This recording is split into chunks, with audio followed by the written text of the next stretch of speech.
اگر ہمارے شیعوں کو پرکھنا ہے کہ شیعہ ہیں یا نہیں تو ان کو نماز کے موقع پر رکھ لینا.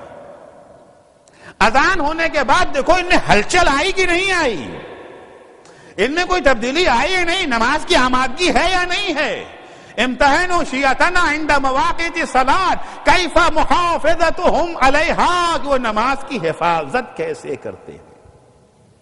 پڑھنا اور چیز ہے, حفاظت کرنا اور چیز ہے. ایک شیعہ فقط نماز پڑھتا نہیں ہے, نماز کی محافظت کرتا. محافظت کیا مطلب؟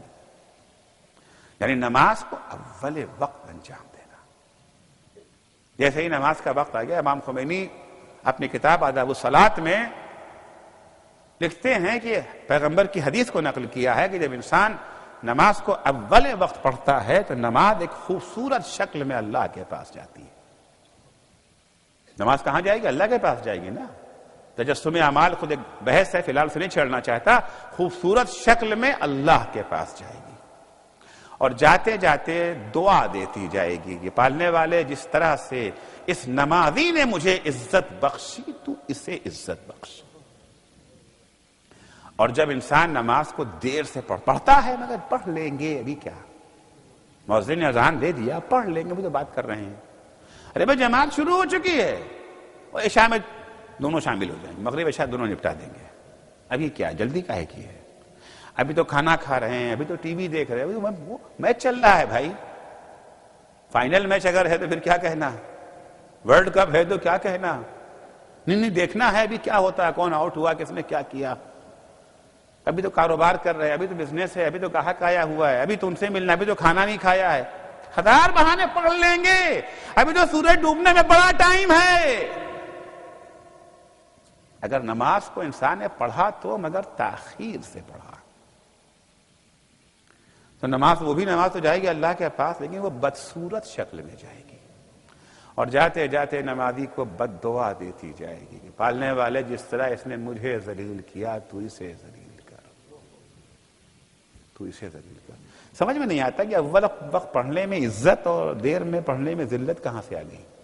نماز تو نماز ہے نا بھائی, اتنی ہی نماز پڑھا جتنی اول وقت پڑھنا تھا. وہی سورہ ہے, وہی حمد ہے, وہی رکوع ہے, وہی قیام, وہی سجود, وہی تشہد, وہی دعائیں, وہی تسبیح, کوئی فرق نہیں ہے, سب کا سب وہی ہے. اول وقت اگر پڑھ لیا تو عزت, اور تاخیر سے پڑھا تو ذلت. یہ کیا مفہوم ہے؟ مثال آپ کی خدمت ایک پیش کرتا ہوں, بات بالکل واضح ہو جائے گی. کسی صاحب کی دعوت تھی, شادی تھی, ہمیں بھی بلایا, ہم بھی وہاں گئے.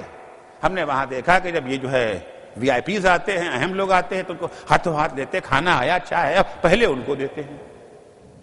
ہوتا ہے نا, ہم لوگ بھی کہیں جاتے اگرچہ ہم لوگ بڑے نہیں ہیں, لیکن بہرحال سماج بڑا سمجھ لیتا ہے, اور سب لوگ بیٹھے ہوئے ہیں, چائے آئی, پہلے قبلہ کو دو, کہتے ہیں کہ نہیں کہتے ہیں. اور جو بیچارہ معمولی آدمی ہیں, سب سے بعد میں گھر کے نوکر چاکر ملتا, ان کو بھی ہے. شادی میں گئے تھے, جو آیا اہم آدمی آیا, سب کو کھانا کھلایا جا رہا ہے. سب سے آخر میں ہم سے پوچھا, آپ نے کھانا کھایا؟ میں نے کہا ارے کھانا تو بھائی, کھانا سب پورا ملا, نہ مقدار میں کمی, نہ یہ جو ہے کوالٹی میں کمی تھی. گرما گرم کھانا ملا, ساری چیزیں ملی. اب جو گھر واپس آئے, تیوریاں چڑھی ہوئی ہیں. کیا بات ہے بھائی, اب کبھی ان کے یہاں نہیں جائیں گے, ذلیل کرتے ہیں بلا کر کے. کیوں کھانا نہیں ملا؟ کہ کھانا تو ملا, کم ملا, کہیں کم بھی نہیں ملا, کوالٹی خراب تھی, کہیں وہ بھی نہیں. پھر غصہ کہے کا ہے کہ سب کو کھلا چکے تب ہمیں پوچھا. تو پہلے پوچھ لینا ہمارے ہاں عزت ہے یا نہیں. اور جب تاخیر سے پوچھے ذلت, سب سے پہلے پوچھا سب سے زیادہ عزت. ٹائم ہو گیا نماز کا, کاروبار چھوڑا, بزنس چھوڑا, دوستوں کو چھوڑا, ٹیلی فون میں کہا بعد میں بات کریں گے, سب کچھ کیا, چھوڑ کے کھڑے ہو گئے. اللہ اکبر. یعنی نماز کی عزت ہماری نگاہوں میں دوسری چیزوں سے زیادہ ہے. صلوات پڑھیں گے محمد و آل محمد.